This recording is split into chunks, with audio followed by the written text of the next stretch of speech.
Hey guys, John Jr. here, bringing you guys what I could only imagine will be the longest team builder of this BBR season thus far. We are here in finals against J-Bear, who you can check out in the top right hand corner of your screen right now. He recently passed 1,000 subscribers and it would mean the world if you guys could check him out. But with that being said, I'm going to say this in the actual match too. I'm not losing to this guy. You see this guy on screen? I'm not losing to this guy. This dude has so many bananas on his head. Man, in all seriousness though, if you would have told me at the beginning of the season, I'm a pretty confident person, and confidence can lead to arrogance sometimes. And if you would have told me at the beginning of the season that we would have made finals after the team was drafted, I would have said you're crazy. I don't like this team that much. I would have expected maybe a semifinals appearance, but I would have not expected a finals appearance with this team. But Chien-Pao with Terra could carry us all the way. Of course, there have been other Pokemon too. We also have Gholdengo, who has grown on me quite a bit as this season has progressed. Gholdengo was a Pokemon that coming into this season I didn't think was a great second option, and now I wouldn't have it any other way. That is the Robin to my Chien-Pao's Batman. We of course have Glimmora, the Alfred of the trio. Glimmora has been fantastic, and who could forget Kilowattrel. Kilowattrel has been unbelievable this season and has become a Sean Jr. staple after simply one BBR season. A Pokemon that I can see myself drafting time and time again. A Pokemon that I simply love what it does, what it offers, and what it can bring to the table. And you guys have loved Kilowattrel a whole lot too. And then we of course have a lot of other really cool Pokemon: Cyclizar, wo-chien, Dondozo, Dashbun, Quaquaval. I didn't really like Quaquaval. That was the only Pokemon on the team that did not win me over. But we got a squad. We got a squad that has definitely proven themselves to me and has made me enjoy these Pokemon a whole lot. And yeah, obviously it has something to do with the person that's piloting them, but I can't pilot a horrible Pokemon to take me to finals. You know what I mean? I think all of these Pokemon have just been fantastic and have exceeded my expectations. Every single one of them, actually, except for Quaquaval. That Pokemon blows. So today we're against J-Bear. I'm going to talk a lot in this video. There's going to be a lot of words said during this video, and not necessarily even about the team. There's just going to be a whole lot of thoughts going through my head, trying to get in the zone as I play J-Bear here in about an hour, hour and a half. And I want to focus in. I want to be focused. I was not 100% there for the Amo battle, and I think it definitely showed. I don't think I made that many bad plays. I think the only really bad play I made was Cyclizar on the Toedscruel, but after that it kind of spiraled a little bit. So I want to be in a good mindset, ready to go, know my team front and back, and man, finals. I want you guys to know it has been 3 years since I've won a championship. 3 or 4 years.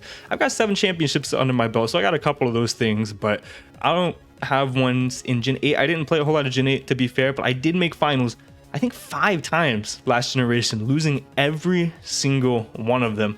And I don't want that to be the case in Scarlet and Violet. I want this to be my generation. I want this to be prime John Jr. as far as Pokemon battles go. So that's what I'm going to try to do with this. I'm going to start making a statement with this battle. Of course, with Terra, Chien-Pao by our side, it's going to be tough to lose, but J-Bear has probably the best team in the league, and I guess let's just go ahead and talk about his team.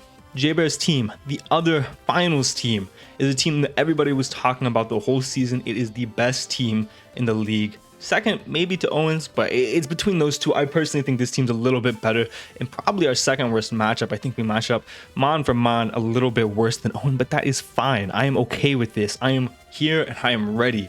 J-Bear's team is going to be Garchomp, Cinderace, Baxcalibur, which is Terra Dragon and Terra Electric. We have Gengar, we have Klefki, Rotom-Mow, Dunsparce, Heracross, Quagsire, and Drifbloom. Fun fact, J-Bear is the only dude in the league who does not have max number of Pokemon because he has so many top tier threats: Garchomp, Cinderace, Baxcalibur, Gengar. All of these Pokemon I believe were above 15 points, and I don't think there's another dude in the league that has this many top tier threats. So J-Bear's team is going to be very difficult to prep for. And before we go any further, I just want to go ahead and shout out Zazzo. He reached out to me, asked me if I wanted help building, and I'm not usually one to accept build help from people. I don't really like not doing my own thing because I've used people's teams in the past who were considered really good players, and I flop because I'm not good piloting a team that I didn't build. I like to know what my team does front to back, every possible scenario that we have on the team, what every move is there for. And I was really hesitant, but if Zazzo, which for those of you that do not know is probably one of the top 4 draft league players of all time, if someone like that offers you some prep help, you don't really say no. So I worked with Zazzo. I passed him what my original team was, which I'll go ahead and read it off to you guys because it is not the team that we are bringing. My original team was going to be a banded Terra Dart Chien-Pao with Crunch, Sucker Punch, Ice Shard, and Psychic Fangs. And you can find this in the description below as well. We have Gholdengo, which was going to be Eject Pack, Recover, Make It Rain, Shadow Ball, and Reflect. We were going to be guaranteed lead Focus Sash Glimmora with Toxic, Spikes, Earth Power, and Mortal Spin. A Life Orb Cyclizar with U-Turn, Knockoff, Draco Meteor, and filler move. I hadn't gotten that far yet.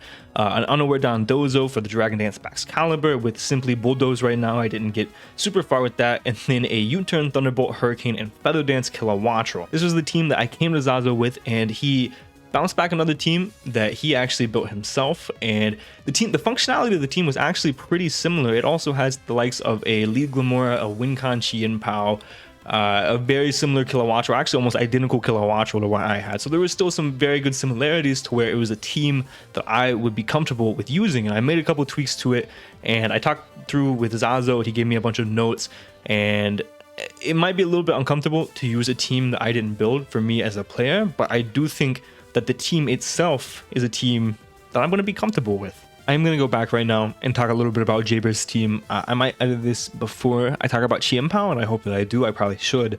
But Jaybear's team obviously is very, very scary. As far as Pokemon that have to come, Klefki is the #1 Pokemon that should be on his team builder immediately. There is no question about it. Klefki has to come because it is his only switch into Chien-Pao, because Heracross simply cannot switch into Terra Dart Chien-Pao, on top of the fact that we have access to potential Psychic Fangs. So Heracross is not a switch in. It is simply only Klefki, which can get 2-hit KO'd after a spike by a banded Terra Dart Crunch. Gengar should be the second Pokemon on his team. We don't have good Gengar counterplay at all, and he can pretty freely run Modest with his Gengar. It's just a matter of what item does he want to be. Does he want to be Specs? Does he want to be Scarf? I feel like those are probably his two best options, and we can pivot around it pretty freely, even though the Pokemon can become a little bit scary. I think as far as the set goes, it's going to be Shadow Ball, Sludge Bomb, Focus Blast, and then Filler move. If he is Scarf or Specs, I think that last move is going to be Thunderbolt or Energy Ball for the potential Dondozo or Slowbro. And if he is not, I think that last slot could be T-Spike, Destiny Bond, things like that, to try to catch our Pokemon off guard in some fashion. The next Pokemon on his team has to be Baxcalibur. These are the 3 Pokemon that I, in every single matchup, see him bringing. I think Baxcalibur is super scary. A potential Dragon Dance variant with simply Terra Blast, Icicle Crash, and Earthquake is what he brought last time. And I think that there's no reason that he doesn't bring that again. That set goes really, really hard. And of course, Terra Electric is the type that he should be, just because of Dondozo plus Slowbro. If he is Terra Dragon, it's a little scary, but it's definitely manageable. I don't think he would do that whenever we have a potential Ice Shard Chien-Pao. The last 3 slots, last time he brought Cinderace, Rotom, and Dunsparce. I think that any of the remaining Pokemon could come. Garchomp has a really poor matchup, but if he wants to potentially hazard stack me this time, Garchomp could be a good option to do that. The Dunsparce is really interesting because last time he brought it as a Gholdengo check, but it doesn't really check Gholdengo. It beat the set that I was last time, kind of, but I could easily build a Gholdengo to beat that set. So he could bring the Dunsparce, and if he does, I expect it to maybe be his Gholdengo check again. I'm not entirely sure on that one, or maybe he brings AV Garchomp for that. Cinderace has a really good matchup, and last time he brought Bandit. I don't know if he does the same, because Cinderace is really scary, but it has to pretty much U-turn consistently on my team, and I can play around that for sure. There's no reason why I cannot play around it just clicking U-turn. If he does bring it though, it's going to be Pyro Ball, Zen Headbutt, High Jump Kick, and U-turn, or Court Change can be changed out with one of those moves if he does not want to hazard stack, or if he does not bring any screens. I think Rotom, it makes a lot of sense. Last time he brought Scarf, and I really disagreed with it, but I see the merit now. It was simply just for the Quaquaval, just in case I got an Aqua Step Up. He was simply max speed to outspeed a potential Quaquaval, which makes sense.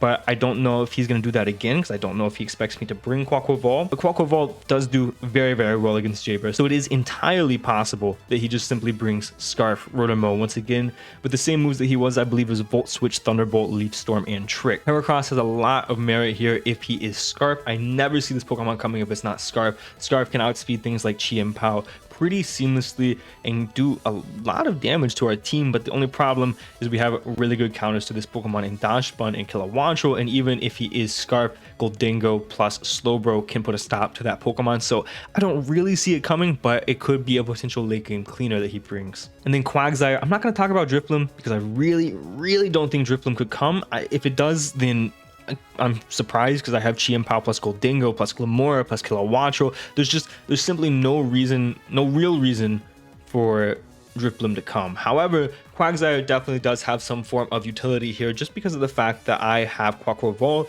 He could bring that Pokemon in a Fizz-Def way to try to beat Quaquaval one-on-one, or it could even beat his rocker if he does not want to bring Garchomp. So as far as the 6 Pokemon that I do think J-Bear brings, I think it is no doubt Baxcalibur, Gengar, Klefki, and then the other 3 slots could be any of the Pokemon besides Drifblim. But if I had to pick 3, I would say Cinderace, Rotom-Mow, and Dunsparce once again. But if I had to pick 3, I would say Cinderace, Rotom-Mow, and Garchomp. I would just say simply his top 6 Pokemon do the best in this matchup. But if he doesn't bring Garchomp, I understand why. The first Pokemon, and what is going to be the win con, different from no other week in the BBR. We're leading off with Sneaky, our Chien-Pao. Originally, I had a banded Terra Dark Crunch Chien-Pao, and the whole idea was to get spikes up turn 1 with Glimmora, because we were sashed and there was nothing that could break our sash, and then Chien-Pao 2-hit KOs everything. There were faults with this.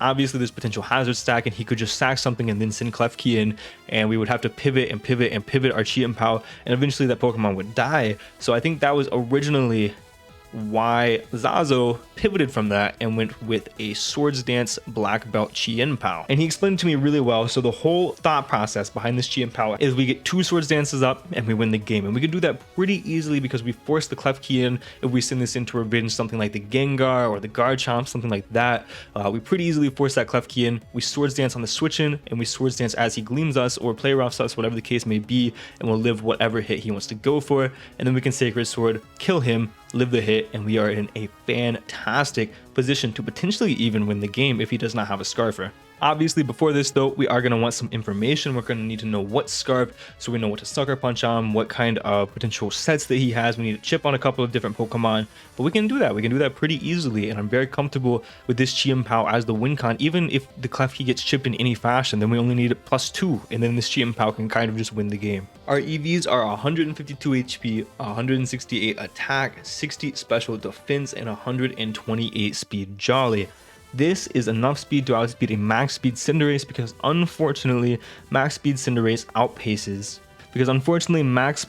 outpaces Adamant Chien-Pao by a single point, and that's just not good. We obviously are kind of forced to not run Adamant in that case, because I do think based on the fact that J-Bear and I have played before, I think he's going to simply run max Cinderace to force my Chien-Pao to run Jolly, which he has done, and we are running Jolly here. We have exactly enough attack EVs to go ahead and OHKO the Klefki at +4 with the Black Belt Sacred Sword. And then our special defense and HP EVs, I couldn't find an exact number for them. I believe we can take 2 Rotom-Mow Leaf Storms if he is uninvested, but other than that, it's more just a general bulk to make sure that we can take a hit from whatever Pokemon wants to hit us, whether it be a Garchomp, Earthquake, a Gengar, Sludge Bomb, a Baxcalibur move. I don't even know if we could take a Baxcalibur move. Yeah, we can actually take a Baxcalibur Glaive Rush with this amount of investment if he is not a boosting item or plus nature in any way. And this Pokemon is so important. We could win the game super early with this Pokemon depending on what J-Bear brings and how J-Bear plays, or we could win super late game with this Pokemon. We have to be wary of certain threats like Heracross. If Heracross comes, I'm almost positive that if Heracross comes, it's Scarf.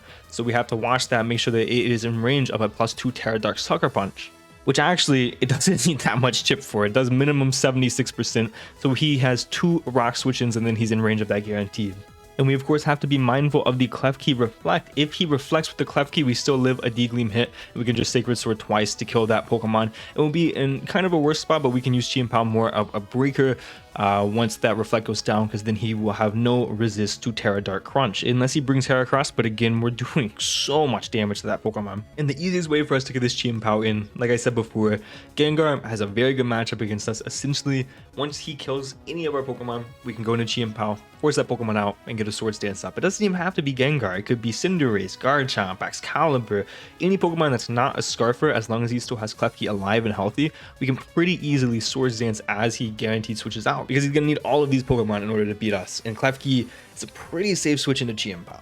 Our next Pokemon is going to be Gholdengo. Gholdengo is a very good Pokemon in this matchup. It's very hard for J-Bear to switch into this Pokemon. As I mentioned before, last time he tried to use the Dunsparce as a counter.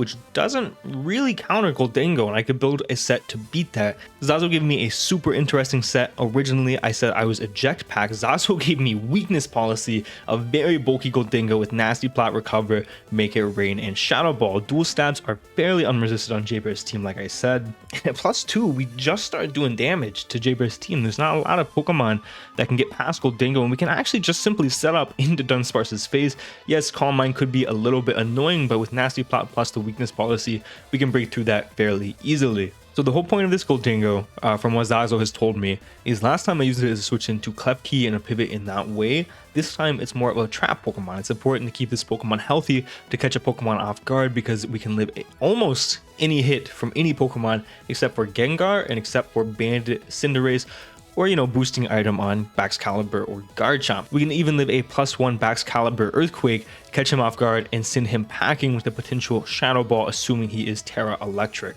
And we live a non-specs modest Gengar Shadow Ball after a rock. So our EVs are 220 HP, 136 defense with a bold nature, 108 special attack, and 44 special defense. Our EVs, like I said, allow us to live a +1 Baxcalibur Earthquake. We can also live a modest non-boosting item Gengar Shadow Ball. We have the rest in special attack, which is there for some very particular knockouts. And this Pokemon is the Robin to our Chien-Pao. It is supposed to take a Pokemon out with it. That is the whole point of this Pokemon. It can be a revenge killer for the potential Baxcalibur, who should be damaged in some fashion. And it can obviously be a Dunsparce similar to what Jaybear brought last time, and be a pretty easy switch into that Pokemon depending on what Pokemon we have in front of it, which I'll talk about here again in just a second. Gholdengo's whole purpose is to trade 1 for 1, hopefully catch a top tier Pokemon like Baxcalibur or Garchomp off guard, live a hit, and do a lot of damage, or hopefully kill that Pokemon in the process. Our next Pokemon is going to be a pivot from, it actually is going to be a pivot, but it is going to be a pivot from the Life Orb Cyclizar we had before. We're going to have an Assault Vest Cyclizar, whose purpose is to be here for the Gengar. We are AV to better take hits from Gengar to gauge some damage on that Gengar, and to be a pivot because hopefully this forces the Klefki in. Or whatever Pokemon it forces in, we can U-turn on and get some momentum into whatever Pokemon can take advantage of that. In the case of Klefki, we'll go Gholdengo. And of course, we can also fire off free knockoff. So if he is in with the Gengar, as we're in with the Cyclizar, we can knock off, kill the Gengar, knock off whatever item the Gengar has, or knock off the potential incoming Klefki's item, Baxcalibur's item, whatever. I don't know why Baxcalibur would switch in, but whatever wants to switch in on us, we can knock off its item. We have Rapid Spin because removal is very important. He has all forms of hazards, so we want to maintain removal at all times and keep our Chien-Pao as healthy as possible. We have 152 HP, 4 special attack, 248 special defense, and 104 speed timid. I did debate changing the timid to A+ speed minus special attack nature, but I feel like the Draco damage is going to be important. I just feel like most of the time the moves that we're going to be clicking are U-turn and knockoff, and maybe that could come to bite us. I really don't think it ultimately matters, but our EV spread allows us to outspeed a Garchomp. We do not outspeed a Gengar because he's more than likely going to be modest. The only Pokemon that I do think will outspeed us is going to be the Cinderace that I think will run max, which we have other ways to deal with, and if we did outspeed that Cinderace, then we wouldn't have enough special defense to be able to take on the Gengar. With this EV spread, we can take a timid Gengar Focus Blast and knock off whatever item that it has on it. And this is important because if he is modest, yes, he does kill us, but we knock off the potential choice specs if he stays in and then he doesn't kill us after. Obviously, we knock off those choice specs. And then the remaining 4 in special attack was just because the 4 in special defense didn't really change any roles. So congratulations, Cyclizar, you get slightly stronger Draco Meteors. Our next Pokemon is the only Pokemon that Zazzo had different than our original build, and it is going to be Dashbun. This is going to be the Dondozo or the Slowbro replacement, depending on how you look at this matchup. And Dashbun is simply max Fizz Def, and we are the same set we brought against Dell way back when: Wish, Protect, Charm, and Play Rough. This is here to check the Garchomp, the Cinderace, and the Baxcalibur, and it does a pretty good job at all of them. If he is choice banded Cinderace, then we can obviously see what move he's going to lock into. U-turn and Pyro Ball do not really damage us. Obviously, Gunk Shot's going to hurt, but we can switch into Gholdengo, take advantage of that, and if we are in front of the Cinderace, we can also Protect if we assume he is banded to see what move it's going to lock into. Charm is here because of so many prominent physical attackers. We can Charm in the face of Garchomp, Cinderace, or the potential Dragon Dancing Baxcalibur to not let those Pokemon potentially set up and win the game. And we are max because this gives us the best chance of taking 2+1 icicle crashes after leftovers from a Baxcalibur if he is max attack. I believe it does maximum 55.9 or 6, something like that. Actually, it just does max 55, so we actually have a pretty good chance to not get 2-hit KO'd. We have an 86.7% chance to not get KO'd after leftovers, and that's not factoring in if we do decide to protect. Obviously, there's going to be some mind games there, but Dashbun is here, and Dashbun, hopefully, in a finals, in the biggest stage possible, can do what it needs to do the most, and that is just check a dragon type, man. Just simply check a dragon type, and I think Dashbun can do that for us today. Our next Pokemon, very similar to what I had, is going to be a guaranteed lead Glimmora, but slightly different than what I had. We are going to be Air Balloon instead of Focus Sash, which is much better than Focus Sash, because yes, with Sash, we could live any one hit guaranteed, but with Air Balloon, we also do that. There's not actually a Pokemon that threatens an OHKO on us unless he is Banded Zen Headbutt Cinderace, which we can pivot into our Dashbun or our Gholdengo to see what he wants to lock himself into in that situation, or if he expects Psychic Gengar, which again, we can pivot Cyclizar in that situation and see if that's what he wants to go for. In any other situation, we're going to click Reflect turn 1. If Gengar is not led and Cinderace is not led, we're going to click Reflect turn 1 and get that up. And if he leads Garchomp and gets Rocks up, for instance, the following turn we can simply Mortal Spin and get a Toxic on that Pokemon, or Stealth Rock, which Stealth Rock can help with the Gengar, it can help with the Rotom pivoting, and it can obviously help with the Heracross. So Rocks can potentially be important depending on the 6 Pokemon that we see on screen. Earth Power for massive damage, and kind of unresisted besides the Rotom, which doesn't do a whole lot to us anyway. We're not super scared of the Rotom with our Glimmora. And then Mortal Spin helps get Toxic on Pokemon as well as keep hazards off the field, because if Garchomp does end up Stealth Rocking turn 1, Mortal Spinning turn 2 is going to be the best possible move in that slot. We have 216 HP, 72 defense, and 220 special defense calm. We can live any physical hit that we want, and then we have enough special defense to maintain a soft check for the potential Gengar. So this Pokemon is very important. Again, this is our guarantee lead, turn 1 Reflect, and that helps us deal with whatever Pokemon he has, and we get a read on a couple of sets. If he does get the lead matchup right, we do have pivots, but Glimmora is going to be our guarantee lead no matter what 6 Pokemon we see. And then lastly, would it be a finals game without Kilowattrel? We are bringing Kilowattrel, which was the downfall of our last matchup against J-Bear, but we're bringing a really cool set this time. And also, we deal with Baxcalibur a whole lot better this time with the Dashbun in the back. We have a Kilowattrel with heavy duty boots, U-turn, Thunderbolt, Hurricane, and Feather Dance. We are no Roost this time, but we are a fast pivot that can outspeed the potential max speed Cinderace, and Feather Dance to make not only Cinderace weaker, but also Baxcalibur and Garchomp a whole lot weaker. Thunderbolt plus Hurricane is unresisted. Obviously, Feather Dance is going to be super important, specifically for the Baxcalibur, and then U-turn grants us some really important momentum. This set is the only set that I believe was 100% me. Zazzo did have a very similar Kilowattrel to what I had, but I changed it back to the U-turn set over Roost, and then I tweaked the EVs a little bit so we could outspeed that Cinderace guaranteed, because it makes me feel a whole lot safer outspeeding Cinderace with 2 Pokemon rather than just Chien-Pao. We have 8 HP, 172 defense, 20 special attack, 100 special defense, and 208 speed timid. Like I said, this allows us to guarantee outspeed the Cinderace, which I do think he will be max speed for the adamant Chien-Pao. We can live a Scarf modest Gengar Sludge Bomb into a poison, so that's about 88% maximum from that Sludge Bomb, and we can live a -1 Icicle Crash from the Baxcalibur, and then we put the rest into special attack. This Kilowattrel is going to be very important, and I think just simply adding Feather Dance makes this Pokemon have a whole new dynamic on his team, and hopefully a whole better role. All in all, I am comfortable with this team. I have been reading over the notes that Zazzo has provided. I've been running different calcs. I think we're ready. I think we have a team that can win us a BBR championship. Whether or not we do, this is a 1 seed versus a 2 seed, which happens very seldom in Pokemon Giraffe League, and I'm very excited for that. Very excited to play J-Bear, and hopefully you guys are as excited as I am. With that being said, I think I've said all I needed to say. I've really been spouting off a whole bunch of words, and I'm gonna go make a tea before I have to play J-Bear, but I really appreciate each and every single one of you guys tuning into this team builder, seeing the 6 Pokemon that we are bringing. Let's go ahead and give a big old salute to all the Pokemon that we are leaving at home, all the Pokemon that made an impact on this season. We have Slowbro, wo-chien, and Dondozo. All 3 members were valiant members who fought super hard on this team. And of course, we have Sandaconda, who we didn't bring to a single game, and then Quackleval was definitely made some appearances, but all these Pokemon have been so awesome, and I'm so sorry that I cannot bring each and every single one of them to this game. But I hope you guys are ready. I hope you guys enjoy this team. And thank you guys so much for watching. And for now, guys, this has been John Jr. signing off.